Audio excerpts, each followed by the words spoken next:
Hi friends, welcome to fun with numbers. ఇక్కడ ఒకసారి చూడండి question. What will happen to the area of rectangle if its length and breadth are double, its length is double or breadth is triple. ఇక్కడ 2 questions ఉన్నాయి. మనము 2 questions చూద్దాం. అదే చూడండి, ఇది ఒక రెక్టాంగులర్ ఎక్స్ ఇంటూ వై అని అనుకుంటే, ఓకే. ఇప్పుడు ఎక్స్ ఇంటూ వై అంటే దాని ఏరియా ఏమవుతుంది? ఎక్స్ వై అవుతుంది. ఓకే, దీని యొక్క ఏరియా లెంత్ ఏమో ఎక్స్, బ్రెడ్త్ ఏమో వై అని అనుకుంటే దాని ఏరియా ఎక్స్ ఇంటూ వై అవుతుంది. ఓకే, బట్ అదేమైంది? డబల్ అయిందన్న, అంటే ఇది 2x అయింది, ఇది 2y అయింది, అంటే 2x ఇంటూ 2y అయింది దాని ఏరియా.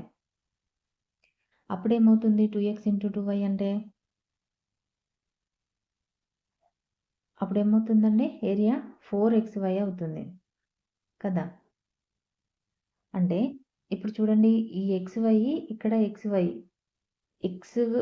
ఉన్నప్పుడేమో దాని ఏరియా xy ఉన్నది. అది లెంత్ ఇంకా బ్రెడ్త్ 2x 2y అంటే డబల్ అయినప్పుడు దాని యొక్క ఏరియా ఎంత అయింది? అంటే దాని వైశాల్యం ఎంత అయింది? 4xy అయింది. అంటే xyకి ఎన్ని టైమ్స్ పెరిగింది? 4 టైమ్స్ అనేది ఇంక్రీజ్ అయిందనమాట దాని ఏరియా. ఓకే, దాని లెంత్ అనేది డబల్ అయితే దాని ఏరియా 4 టైమ్స్ ఇంక్రీజ్ అయింది.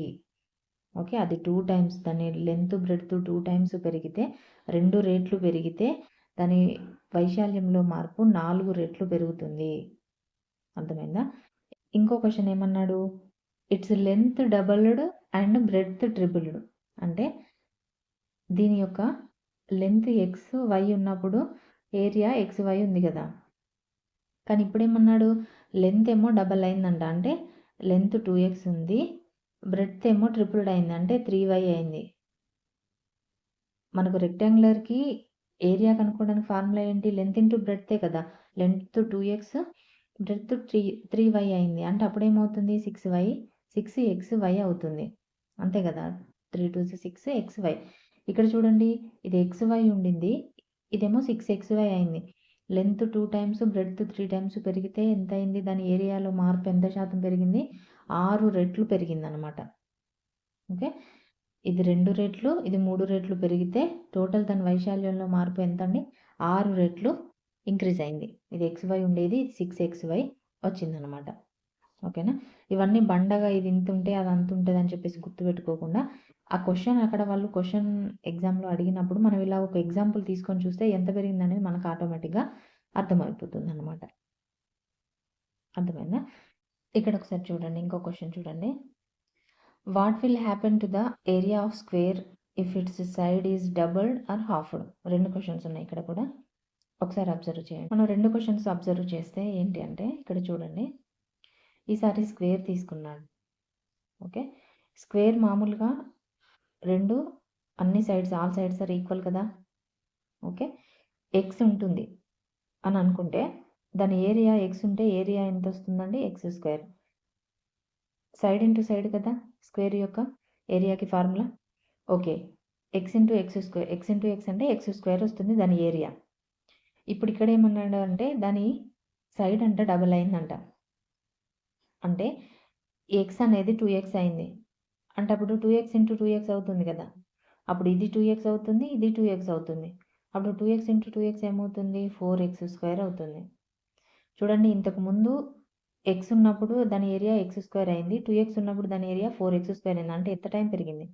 4 టైమ్స్ పెరిగింది. అంటే సైడ్ అనేది డబల్ అయితే దాని ఏరియాలో మార్పు ఎంత వస్తుందండి? 4 టైమ్స్ ఇంక్రీజ్ అవుతుంది అనేది ఇక్కడ మనం తెలుసుకోవాల్సిన విషయం. ఓకేనా? అయితే ఎక్స్ ఉన్నది, ఓకే, ఎక్స్ ఉండేది x/2 అయితే హాఫ్ అంటే x/2, హాఫ్ అయిందంటే బై 2 చేయడమే కదా. అంటే అప్పుడు x/2 ఇంటూ x/2 అన్నట్టు కదా. అంటే ఏంటి? ఏరియా ఏమవుతుంది? x²/4 అవుతుంది. ఎక్స్ ఉండే ఏరియా అనేది x²/4 అంటే ఏంటి? ఇంతకు ముందున్న ఏరియాలో 4 టైమ్స్ డిక్రీజ్ అయింది. డబుల్ అయితే 4 టైమ్స్ ఇంక్రీజ్ అయింది, హాఫ్ అయితే 4 టైమ్స్ డిక్రీజ్ అయింది, అంటే 1/4వ వంతు ఇంతకు ముందున్న ఫస్ట్ ఉన్న ఏరియాలో ఉంటుంది అని అర్థం. ఓకేనా? అంటే 4 టైమ్స్ డిక్రీజ్ అయింది, 4 టైమ్స్ ఇంక్రీజ్ అయింది. ఎప్పుడు?